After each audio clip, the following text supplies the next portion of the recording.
Years after this mother used a sperm donor, a DNA test revealed the surprising truth.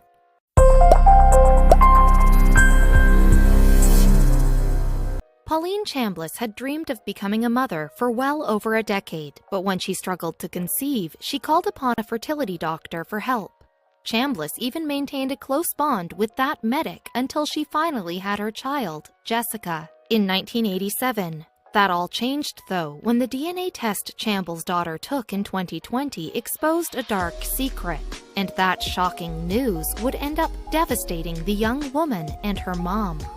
This bombshell would likely have taken Chambliss by complete surprise, too, as she had a long history with her physician, Dr. Kim McMorris. Chambliss's battle with infertility dated back to the early 1970s. At that time, she was trying to get pregnant with her husband. Tragically, though, she ultimately lost several babies to miscarriage. But in 1984, Dr. McMorris was considered to be the go-to guy for local couples who couldn't conceive. He worked with Chambliss and her husband for over 2 years, utilizing sperm from unnamed donors, and when Chambliss finally fell pregnant in 1986, their hard efforts paid off. Chambliss ended nearly 15 years of heartache when she gave birth to Jessica in 1987. More than 3 decades later, though, the family received an unexpected shock to the system. It all started when the mom's daughter decided that she wanted to learn more about the sperm donor who helped to create her. And what was found out would turn the whole family's world upside down. The secret also brought back Chambliss' traumatic memories of the conception process, which started with the search for the perfect match. What happened? Well, Dr. McMorris first provided the parents-to-be with a document that listed a number of different attributes about potential sperm donors. They ranged from nationality to hair color. Once Chambliss and her partner had highlighted their preferences, they were under the impression that that information would be used to align them with potential donors who fitted those categories. After that, the mother-to-be started her treatment with McMorris, but as it turned out, it wasn't all plain sailing at the fertility clinic.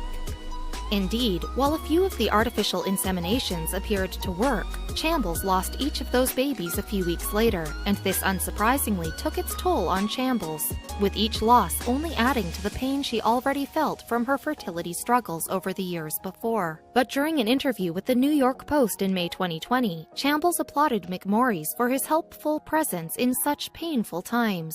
Over that period of time, you build up a trust for someone who appears to be doing his very best to try to help you conceive. Chambliss told the publication, "I put my faith in McMorris. You couldn't have asked for a more caring, polite, likable person or doctor." Chambliss also recalled that McMorris was with her every step of the way, even after the treatment led to her successful pregnancy. She added, "As soon as I got to the hospital in labor, he came and stayed by my side. He was with me through delivery until an hour after Jessica was born."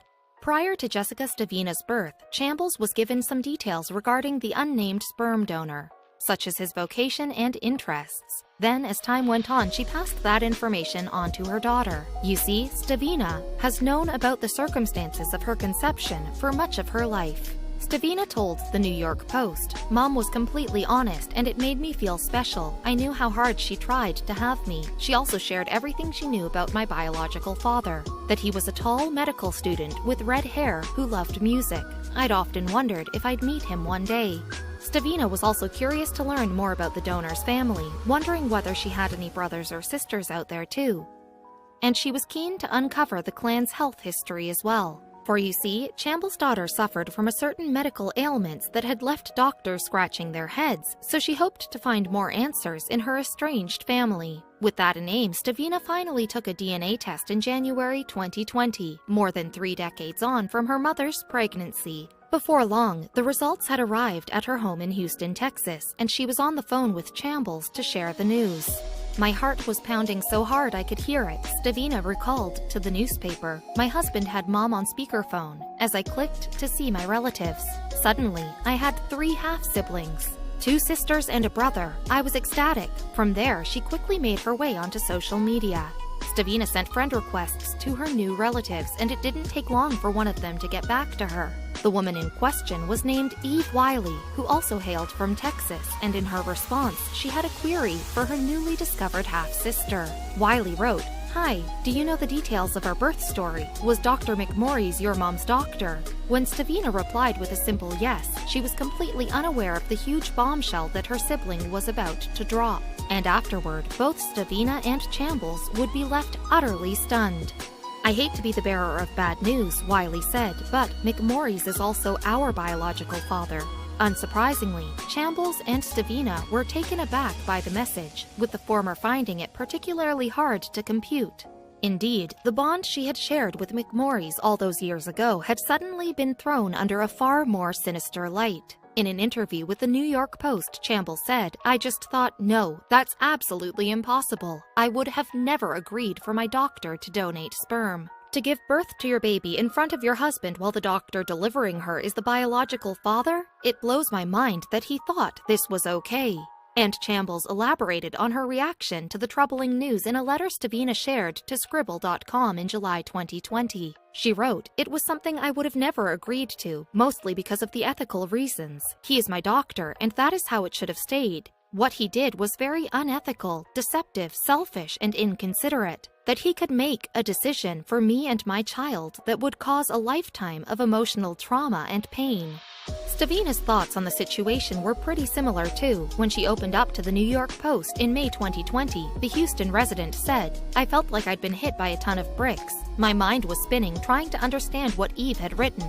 How could that possibly be true?"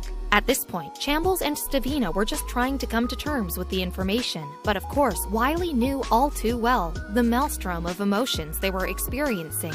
Much like her half-sibling, she was welcomed into the world in 1987 and had spent her formative years in Center, Texas. Unlike Stavina, though, Wiley had no idea that she'd been conceived through a sperm donor until she was much older.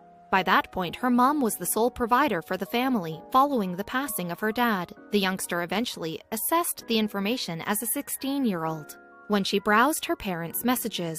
Speaking to TV station ABC News in May 2019, Wiley recalled, "I saw all of those emails about artificial insemination, and after the 10th or 11th one, I clicked on it.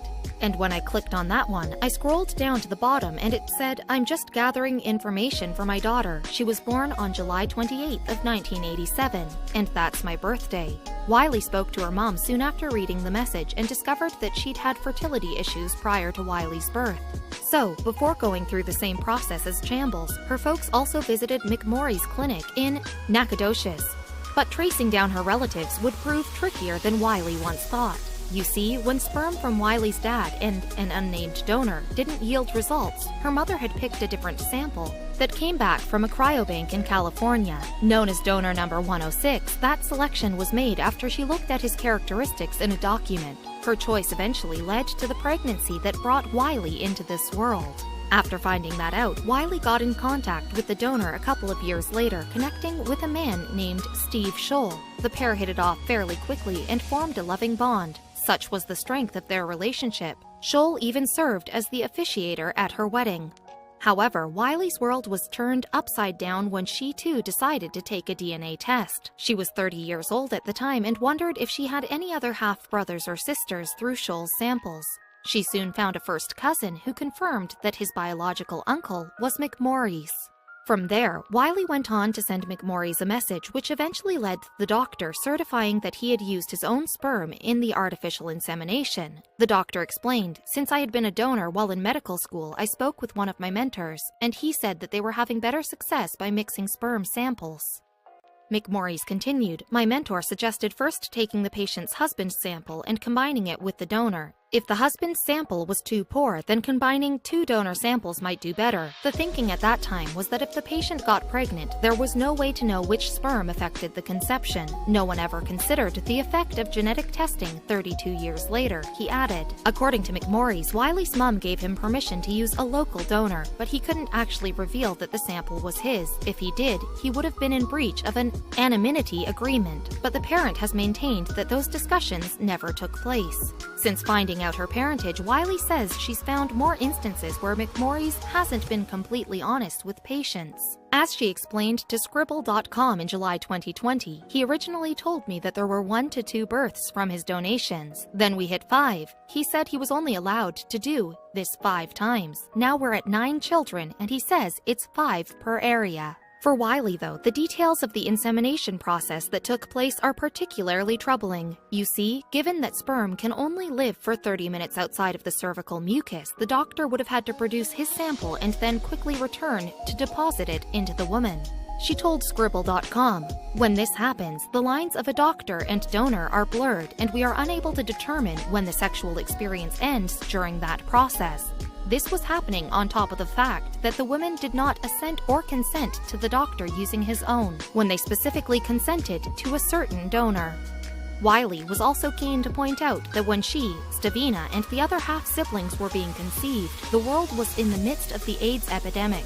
She told Scribble.com, "Our parents thought they were getting medically screened, quarantined, frozen sperm, instead of fresh semen from a doctor who is constantly exposed to blood and not tested for the virus." So, when Chambles and Stavina's case hit the headlines, a law professor from Indiana University came forward. Her name is Jodi Lini Madeira, and she believes that both Chambles and Wiley's families were casualties of fertility fraud. This is an international act that occurs when a doctor knowingly uses his own sperm to inseminate a female patient without her consent, she told the New York Post. It was back in June 2019 that Madeira first voiced her concerns about McMorrie's conduct to the Texas Medical Board, but the complaint was thrown out a few months later. And, as a consequence, the doctor still continued to operate out of Nacogdoches. Later that year, however, there was a significant change in the law regarding fertility fraud. Indeed, every week for 4 months, Wiley would drive to Austin and share her story with various legislators in order to gain support for the bill. And the only opposition that she came up against was McMorrie's best friend, who continued to claim that the doctor didn't do anything wrong. Finally, though, the state confirmed that if a person is artificially inseminated with samples from an unauthorized source, that's now officially considered a form of sexual assault. Yet in other parts of the country, cases of a similar nature still aren't considered to be illegal. Needless to say, Madeira hasn't been shy in sharing her opinion on the matter. Cases like this are cropping up all over the country at this point, the lawyer informed ABC News in May 2019. A lot of people have compared the fertility industry to the Wild West. There's very, very little criminal charges holding these people accountable. The question is, are these physicians playing God?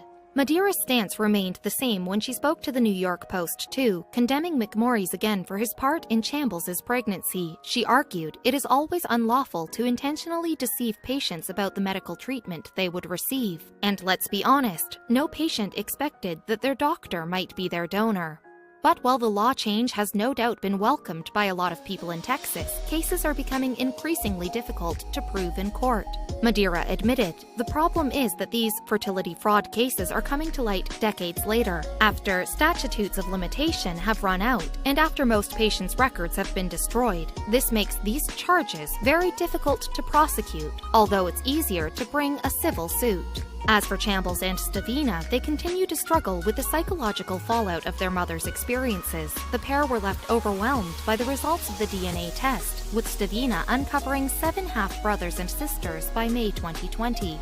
In the end, though, 2 things proved especially upsetting for them. Chambles didn't consent to this, Stavina told the New York Post. "Seeing McMorrie's picture, I think, how could he? Who made him God? I just can't get past the anger and hurt for my mom." The Houston resident then segued into her second point, looking ahead to a concerning future. Stavina concluded, "3 of our siblings live in the same town, and 2 of them have children that go to the same school. How was McMorrie's going to prevent accidental incest? Every day you wake up with an emotional hangover because you've gone through so many feelings. But knowledge is power."